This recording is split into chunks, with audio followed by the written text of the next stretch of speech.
जय श्री कृष्ण। मैं doctor Sunil, assistant professor विज्ञापन संख्या 51 के विषय में कुछ बातें करनी है। कुछ बातें इंट्रैक्शन को लेकर करनी है, कुछ बातें पीसीएस प्रीलिम को लेकर करनी है। तो सबसे पहली बात पीसीएस प्रीलिम को लेकर कर लेते हैं। आज 12 अक्टूबर को पीसीएस प्रीलिम 2025 है।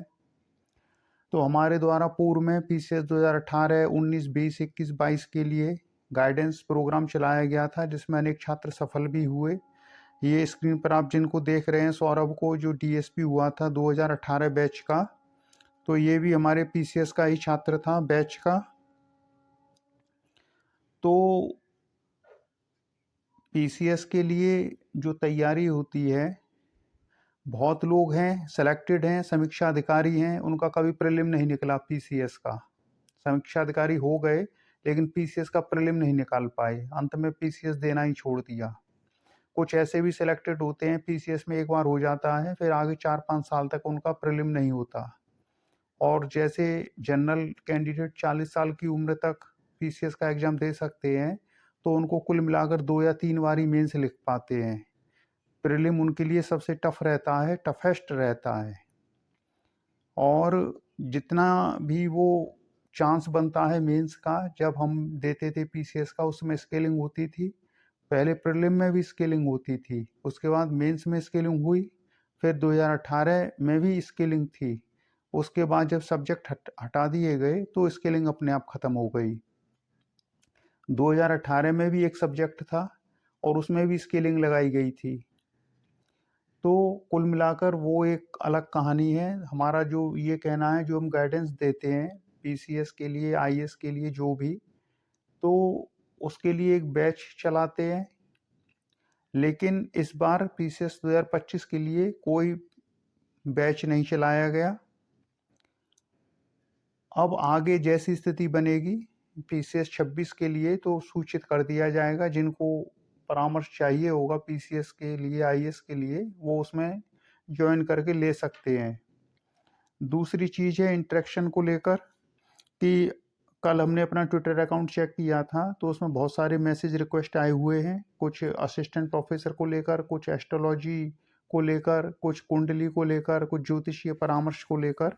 तो हमने एक ट्वीट कर भी दिया था कल, ये देख लीजिए कि अभी हमने देखा ट्विटर पर बहुत सारे मैसेज रिक्वेस्ट आए हुए हैं। अभी समय बदल रहा है और जैसे ही यह स्थिर होगा आपसे वार्ता की जाएगी।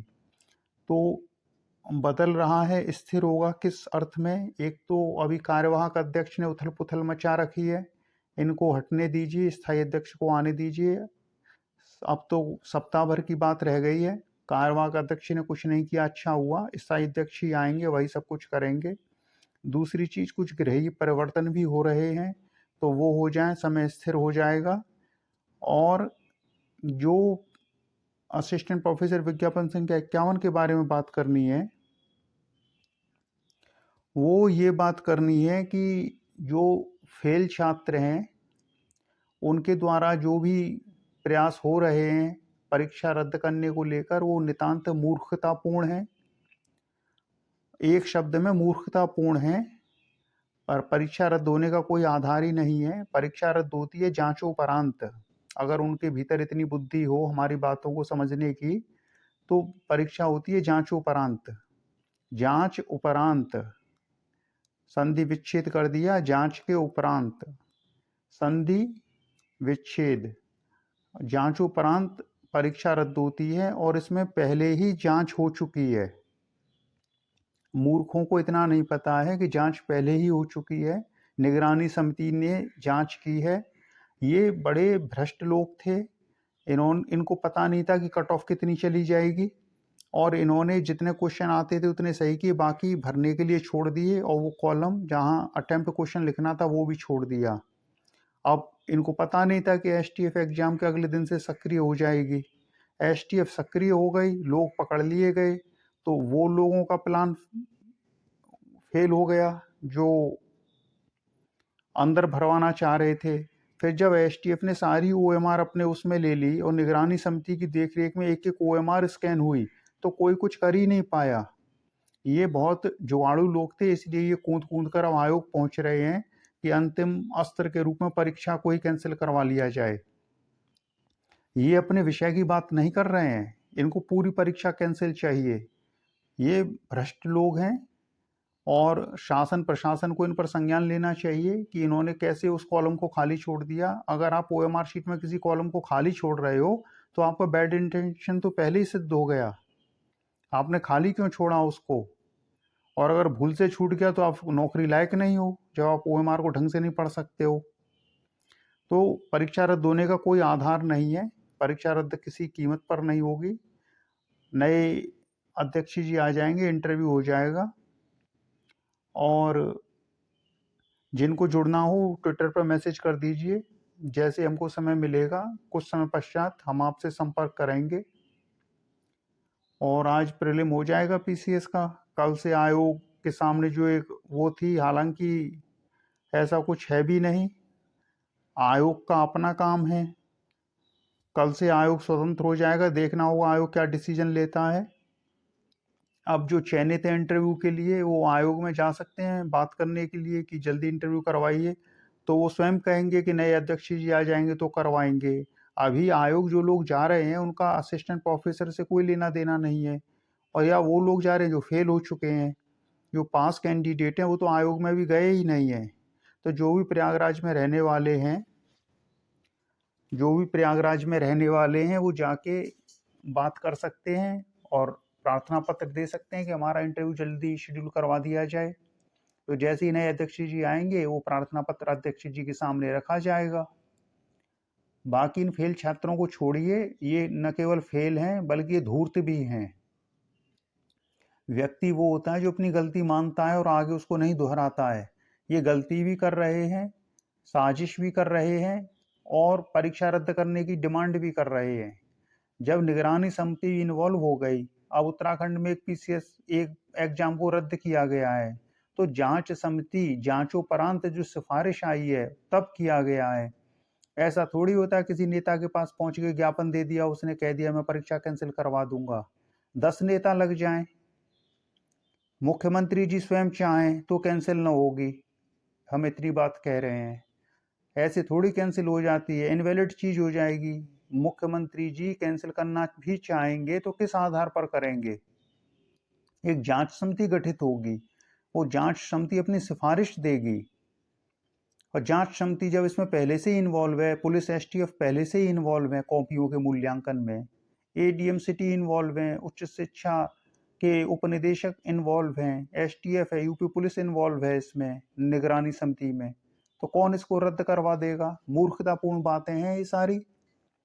तो ये जाहिल टाइप के लोग हैं, इन पे कोई अपना काम है नहीं, पीसीएस से इनका कोई लेना देना नहीं है, तो पूरे दिन फेसबुक ग्रुप में बैठ के एक दूसरे का समर्थन करते हैं। खाली बैठे हैं बेरोजगार घर में, अपने मोबाइल चलाते रहते हैं और माहौल खराब करते हैं। ये नहीं है कि जो परीक्षा होने वाली है उसकी पढ़ाई करें, नहीं, फिर उसके लिए उत्पात काटेंगे क्योंकि जुगाड़ू हैं, पढ़ने से इनका मतलब ही नहीं है। तो परीक्षा रद्द करवाने में लगे हुए हैं। जो परीक्षा इतनी सुचितापूर्ण ढंग से संपन्न हुई है, मान लीजिए आज पीसीएस का एग्जाम है और इसमें अगर कोई कैंडिडेट रूमाल से नकल करता हुआ पकड़ा गया तो क्या पूरी पीसीएस परीक्षा कैंसिल हो जाएगी?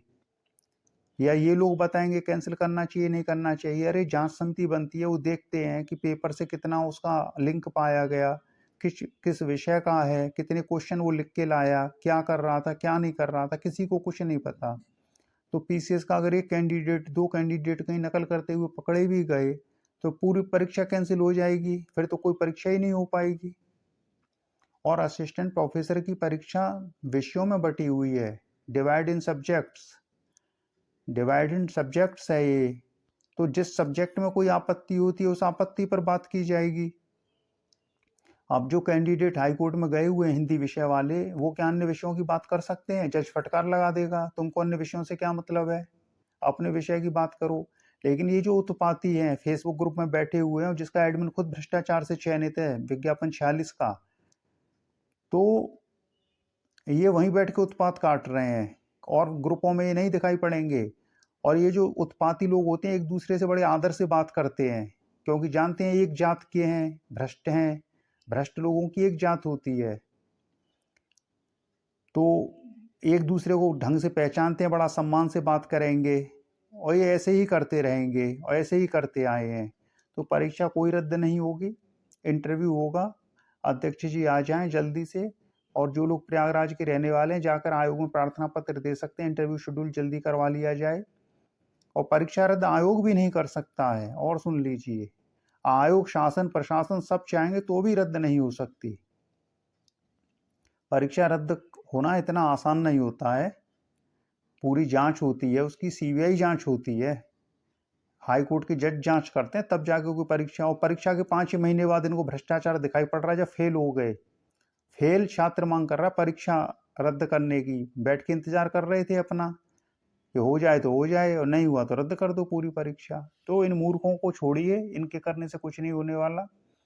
जो लोग आंदोलन करके, जिनके ऊपर एफआईआर हो चुकी हैं, वो तो आयोग के सामने आंदोलन करने से डर रहे हैं, और ये उत्पाती लोग आंदोलन करने का सोच रहे हैं।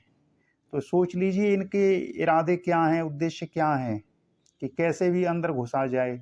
तो संभव ही नहीं है। पेपर हो चुका है, 5 महीने बीत चुके हैं, रिजल्ट आ चुका है, निगरानी समिति की देखरेख में पूरा कार्य संपन्न हुआ है। तो चलिए, जिनका पीसीएस प्रीलिम है आज, वो ढंग से दे लीजिए। एक टिप यही है कि ऐसा मत करिए कि ज़्यादा प्रश्न ही छोड़ दीजिए, नेगेटिव मार्किंग है तो। ज़्यादा प्रश्न छोड़ देंगे तो भी कुछ नहीं फिर हो पाएगा। और ये भी नहीं है कि पूरे ही प्रश्न अटेम्प्ट कर दो। तो एक बैलेंस बना के रखिए प्रश्नों में, न ज़्यादा छोड़ के आइए और न ज़्यादा पूरे करिए कि जो नहीं आ रहा है उसको भी अनावश्यक कर रहे हैं। यही एक टिप है पीसीएस के लिए। और अगर आगे स्थिति बनी तो 2026 पीसीएस प्रीलिम आईएएस के लिए पूरा गाइडेंस देंगे इसी चैनल से। और फेसबुक ग्रुप तो हम हर साल एक नया बनाते हैं हर पीसीएस के एग्जाम के लिए। तो फिर आप भी इसी तरह मैसेज करना कि आपकी कृपा से डीएसपी की पोस्ट मिली, आईएएस की पोस्ट मिली, पीसीएस एसडीएम की पोस्ट मिली। तो चलिए फिर इसी के साथ इस वीडियो को समाप्त करते हैं। और जिनको जुड़ना हो वो ट्विटर पर मैसेज कर दीजिएगा, ये आईडी आपको सामने दिखाई पड़ रही होगी, डॉक्टर सुनील पीएचडी। चलिए फिर इसी के साथ, ओम कृष्णाय वासुदेवाय हरे परमात्मने प्रणतक्लेश नाशाय गोविंदाय नमो नमः। जय जय श्री राधे, जय श्री कृष्ण।